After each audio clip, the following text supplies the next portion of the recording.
今天挑战花100块钱去吃一个猴哥飞饼，看到猴哥怎么做。嘿，猴哥，哎，我想要个100块钱的飞饼。什么100块？嗯，对。这8戒也不值这个价呀。要不我给你做个唐僧肉味的怎么样？好。我师傅值这个价。可以。哎，稍等一下啊。好的。猴哥的饼一定要先飞，飞了才有灵魂。看好了啊。我动去。这个饼有点不听话，他替俺老孙去西天取经了。哦，不要着急，猴哥再重新给你做一个。好的。哎，猴哥，你做这飞饼多久了呀？快500年了。哇哦！来看好了啊。好。哇哦！厉害！哎，五指山下，腾云驾雾。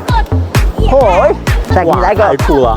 回旋飞，无敌风火轮。哎，猴哥，你这个飞饼最高能飞多高呀？俺老孙的饼能飞到玉帝老儿那里。哇！哎，猴哥，我的唐僧肉呢？哎，施主不要着急，我现在给你拿。哎，来，看这。唐僧肉是这个啊？哎，臭香的。哇塞，看这榴莲肉，哇，哎，这么多果肉，不会都是我的吧？施主，你想多了吧？那我们这赔本了。施主啊，这可不止100块了，这得加钱了。好。